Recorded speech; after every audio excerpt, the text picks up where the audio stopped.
Humanity's childhood ends one day when the planet is visited by those responsible for implementing the plans of the universal supermind. People's life seems like a fairy tale at first, with the aliens solving global problems in a short period of time. No more wars, hunger, and poverty. However, having received everything they could dream of, mankind does not even think about the price of such charity, and in the end, the payback time comes. There is one man left on Earth, Milo Rodericks, who sits on a couch in the middle of a ruined city. And then there are shots of trash, smoking pipes, melting glaciers, and people dying of hunger and disease.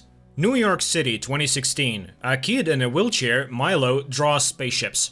At this time, a small plane flies over Ricky Stormgrant's farm before suddenly hovering in the air and slowly sinking into the corn. All the people on Earth lose communication. Right in the middle of the city, the airliner gently lowers and lands. And over the main cities of the world, a huge flying ship hovering over the people, scaring them. TV goes on, reports of all the troops of the world being put on alert, causing panic, and the media mogul Wainwright suggests a takeover of the planet. But no one tries to make contact with the humans on Earth. Suddenly, a deceased loved one appears to each person and, introducing himself by the Karelian name, announces that the purpose of his arrival is to help humanity. They have come a long way to make people forget about wars, famine, and inequality. And the process of humanity's golden age has already begun. Listening to this address, Wainwright gives the newcomers a name, Overlords. A wave of change and wars ending rolls around the world. One day, Ricky is visited by his girlfriend, Ellie. She has seen her dead father, but the man withholds that he saw his dead wife, Annabelle. There are reports going to the government to stop the wars in the Congo, Sudan, and Korea. And where the warnings are not understood, a solar eclipse occurs, after which the inhabitants all join together in round, dancing and singing hymns. Looking at this, Wainwright remembers his father, who was very concerned about the peace of his pigs, so they went to the slaughterhouse happy. Meanwhile, Ricky comes to a community meeting and reassures the public, if this is an invasion, it's going well for the people of the Earth. In the evening, all the electrical appliances in their house suddenly turn on. The house begins to shake, and then it literally goes to pieces, with bright lights blaring in the yard. Ricky goes out into the yard, sees the flying module, and asks that his house be left alone. The structure immediately comes together, and the door opens in the module, inviting the man in. At this time, the military cordons off the area over which the spaceship is hovering, but many sick and crippled people try to make their way to it. Ricky finds himself in the honeymoon suite of the Four Seasons Hotel, where he and Annabelle spend their first days after the wedding. Carol Ann voice explains, people were on the threshold of discovering interstellar travel, but the stars aren't for humans. The aliens need a liaison between overlords and the Earth, and Ricky is the best match. Carol Ann can't show his face yet, because humans aren't ready for it, and then he gives Ricky a gift. Intelligence officer Paul Danlow learns of Ricky's kidnapping and goes to his farm, where journalists arrive. Ellie recounts what happened when the capsule lands in the yard and everyone sees Ricky alive. People underneath the ship try to break through the military formation. One woman silently holds out a crying baby to the sky. Danlow asks Ricky to give back the object he received from the alien, but in Paul's hands it goes off. The baby in the woman's arms stops crying, and terrible red spots come off his face. Sick people everywhere are recovered, and the first happened when the bottle was opened. Ricky gives a press conference where he relays Carol Ann words that the environment and social policy will be changed. Answering a question, what does the alien ship look like from the inside, Ricky makes a joke, like a Four Seasons hotel room. Ellie hears this, and when the man comes home, she says she understands. Annabelle came to see him, but she's always there for him.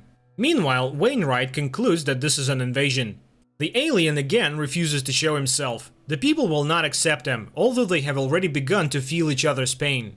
And to make it reach faster, the overlords have sealed off oil wells in Saudi Arabia. Nevertheless, Wainwright is preparing a Freedom League petition calling for the expulsion of the aliens. Ricky reminds us of the world's peace that has come to Earth. Thousands of warships have been freed that can be loaded with food and sent to those in need. The Arabs are offered to fill the empty oil pipes with water and transfer them to Africa. But the moguls refuse. Then Ricky asks to let everyone get a drink, and the glasses are poured with oil. The Arabs have to accept the offer. 6 months passed. There are shots of Hitler's military parades. The voice says that when they first arrived, everyone was frightened, but they brought order and stability. The sponsor is the Freedom League.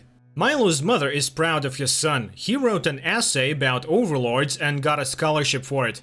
Freedom League is getting stronger, though Carol Ann hoped that there would be no more angry crowds in the world, and again refuses to show up for Ricky. Somehow, Milo finds a mother buying substances from her dealer and sees him beating a woman. Milo steps in and the man shoots him. The woman screams and hugs her son's body. Suddenly, a beam of light falls from the sky and the criminal falls. The light shifts to Milo and the boy comes back to life and gets back on his feet. Wainwright talks about it on TV. The dealer, of course, is a scoundrel, but he was destroyed without a trial. The girl Greta, whose believing mother committed suicide because the concept of God is destroyed, joins the conversation. Freedom League fighters capture Ricky, and Ellie turns to heaven for help. The man is brought to Wainwright, who offers to join him in the struggle. This whole conversation is broadcast all over the world, unbeknownst to the tycoon. And he says, "Let the world be destroyed by man, then thrive under the alien domination." Ricky refuses, and Wainwright orders the shooting. Suddenly, time stands still. A door opens before Ricky, behind which Annabelle awaits him. The man leaves and finds himself not far from his home. In the morning, Ellie puts a camera in Ricky's pocket. He must see the real Carol Ann. And he confesses that he wanted the world to see the real face of the League, which is ready even to kill for the sake of profit. Now the resistance has been dissolved and a worldwide confederation has been created, uniting the states. The alien refuses to show his face again, because he has seen people's reactions to their appearance. So Ricky brings his camera up to the glass and takes a picture. At home he shows it to Ellie. Carol Ann was right, you shouldn't show this to people. And he proposes to the woman. Greta urges the churchgoers not to give up and have faith. The news says that Wainwright hanged himself in his office. Somehow Milo visits his elderly friend, Kenny. The boy is upset, science is dying, and he does not want that because he intends to fly to an alien planet. 15 years have passed. Milo got his degree and got a job as an astrophysicist.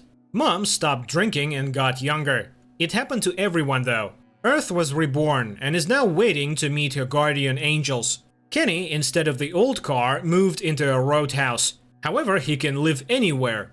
People, realizing they no longer had to earn money, settled wherever they wanted, leaving their apartments with the doors open. The aliens succeeded in creating a paradise on Earth. One day, Jake Gregson is greeted at home by his son and rushes in. It's on. The family sits down in front of the television. The big day has arrived. Today, Carol Ann will show himself. 200,000 spectators wait in front of the pillar on which the spaceship will descend. Greta is also watching TV. The ship goes down. It is greeted by children by the request of Carol Ann. Under the amazed cries of the Earthlings, the devil comes out of it. 2035 years had come, and the Golden Age had really arrived for mankind. Inequality, crime, and war are gone. People have renewable, environmentally friendly energy and enough food for the entire planet. People are aging slower, and there is almost no sickness. The birth rate is rising. For those who still want to hold on to the old, there is New Athens, where overlords have allowed things to be left as they were. Milo works at the Rupert Boyce Institute in South Africa, but even there, scientific research is going nowhere. So Milo's program is being shut down. His co-worker Rachel regrets it. He has spent his life studying the overlords, where they came from, what their language is, but people never learned anything. Greta, who has grown up, also thinks about the devil all the time. One day, Carol Ann comes to Ricky, and he complains about how he feels. He has begun to get tired and they can't make a baby. But the alien has come to announce Earth's new destiny. Meanwhile, a new room with a spirit board has inexplicably appeared in the boys' center. It is a communication device, but with whom? Jake takes his son to see a psychologist, Greta Jones. The boy doesn't sleep well, and his wife talks in her sleep about saving the children. Somehow, Boyce shows Milo a room full of animal figures, which he captures and sends to the planet overlords, and confesses that he intends to persuade the aliens to take him with them. Tommy admits to Greta that he travels at night to a dark and hot place where there is fire and smoke everywhere, and a huge eye reigns over everything. Suddenly, Tom grabs his head and starts screaming, and Greta feels a gasp. Her cross changes shape and comes off her neck. There is silence, and Tom tells his mother that everything is alright, the baby is no longer crying. The woman is stunned, but she's not pregnant. Meanwhile, Ricky is given a terrible diagnosis. This is what Carol Ann was talking about. He has been poisoned by some substance present in the shell of the ship. Greta goes to the pastor, tells him about Tom and shows him her cross. And Milo says that the aliens look like demons because they have been to Earth before and people have seen them. Greta shows an illustration of hell. Tom describes the location of the visit as just that. It turns out that the overlords are hell breathers, destroying humanity's last stronghold, faith. 4 months later, the Gregsons learn that they are having a daughter. Amy comes up with a name for the baby girl, while Tom tells her father his sister's name, Jennifer. The man hears confirmation from his wife, but she just picked that name, and Tom couldn't possibly have known it. In the evening, Jake suggests that his wife fly to New Athens and remember the good things of her past life. Dr. Boyce requires Gregson's family to be brought in. At this time, Greta sees a report about Ricky's illness and goes to his farm. Jake receives a personal invitation from Boyce to negotiate the construction of a golf course. At the reception, Boyce meets the Gregsons' family. Jake meets Milo and he informs him that the center is closing. Then why was the planner actually invited? He tells his wife and goes looking for his son. At this point, Carol Ann reminds him that although people have lost the need for research, they have something to be proud of. Later, the alien invites Amy into a room with a chalkboard, and there asks her to put her hand on the disc. That way he can talk to the one inside her. He urges the child to open up to him. A strong beam of light bursts out of the building and hits the sky. Tom refuses to go with his father and runs away. Jake sees his son climb the high platform and jump down. Amy faints. Carol Ann is pleased. She has accepted and understood. Now it's time to move on. Tom hovers half a meter from Earth and marvels at Jennifer's strength. Looking at the light pillars, Milo realizes that this is the alphabet, where each letter is associated with a particular constellation, which means he has found the home of the overlords. Rachel kisses him. The alien brings Ricky his medicine. Then he apologizes to Ellie, but Greta enters and accuses the alien of lying. Carol Ann confesses they are barren because of him. Ellie grabs the gun, but Ricky convinces her to put the barrel down. The Guardian says that the day is coming when those who have children will be very badly off. Greta shoots the alien. He falls, and Ricky injects him with a drug obtained for himself. Carol Ann regains consciousness. Returning home, Greta looks at a photograph of her mother and suddenly hears her voice. Turning around, she sees a woman and goes out the window. Amy gives birth to a baby girl. 4 years have passed. Jennifer is playing in her room. Milo reflects on the new age children who eat healthy foods and are stress-free. People are evolving, but into what? One day, a boy who moves objects easily is brought to him for an appointment. Ricky is getting worse, even the alien drugs don't help. Carol Ann informs him that the last stage has begun. He's the father of 24 children, so he understands the horror waiting for people. One day, Rachel sees a girl with her arm outstretched upward and calling out for Jennifer. And this is happening all over the world. And Jason notices children standing outside his house. Milo shares with Rachel the discovery that all the children are connected to Jennifer.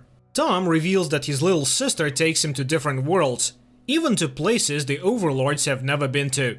Jake tries to kick the children out of his yard, but is stopped by the sheer number of them. After packing up their belongings, the Gregsons family leaves. The children block their way, but Jennifer orders them to disperse. But in New Athens, all the children they meet keep their eyes on Jennifer. The Gregsons are greeted by Mayor Jerry Holcross and shown around the city. There is culture here, they even make movies. Jennifer suddenly says a cryptic phrase about red numbers that will end everything. Jerry brings a family to his workshop. He had been a painter before he came. And he talks about his dead daughter, who has been treated with earthly medicines.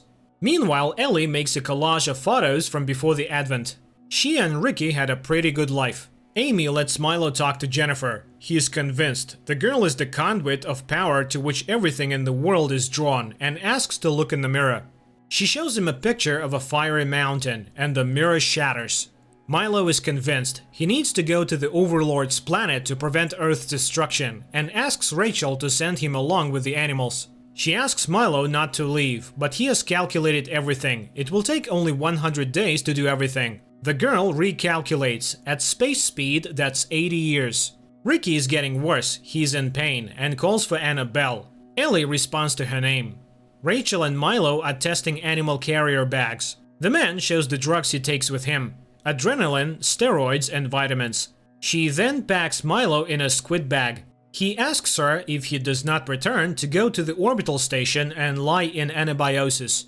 The ship takes off. That night, Ricky goes out into the yard and falls on the grass. He confesses his love to Ellie, and she lies down next to him. They look at the constellations. Then Ricky dies. The Gregson's family is watching an old movie, but suddenly Carol Ann appears on the screen and proclaims that a great mind has told them to watch over humanity's transition to a higher level of consciousness. No more children will be born on Earth. The adults are left to live out their lives in peace, paving the way for a new species. Jennifer takes to the sky, and all the children around the world rush after her. The inconsolable parents cry out in the pain of separation. Amy and Jason ask Tom to stay, while Jerry turns on the bomb. The red numbers start counting down. The Gregsons come to the church too. Tommy says goodbye, he has to go too. There is an explosion. The girl stands on top of the mountain. Energy swirls gather around her and take off into the sky. Milo comes to and sees the Overlord. He shows him his world. 40 years have passed on Earth. Everything that has happened was long ago planned by a world-changing superintelligence. The Pillar of Fire is the connection to him. Milo then hears voices. It is a unified consciousness. The children are God, evolving into one mind. A multitude of Rachel appears before Milo, and he comes to his senses. He has to come back. A man wakes up in front of a screen with his Earth on it. 85 years have passed. The space station is dead long ago. He is shown Rachel's frozen body. Milo tears the locket and Rachel is shattered into 1,000 pieces. He realizes that he is the last living person on Earth. Carol Ann confirms that this is the fate of many worlds. They too have reached the highest point of their development. Their children will go where the super rulers have no access. Milo asks to be sent to Earth, so he sits in the middle of a ruined city on an old couch and asks the Guardians not to forget about his planet. Jennifer, standing on the mountain, pulls energy from everywhere. Milo asks to save at least something from Earth's culture. The planet explodes. The Overlords fly away, leaving a tune for anyone passing by to hear. This is where the series ends. The series isn't bad itself. However, there is still not enough to capture the depth that lies in author Clarke's short-format book. Therefore, let's read the written works, because the human imagination repeatedly surpasses the most advanced features of cinema.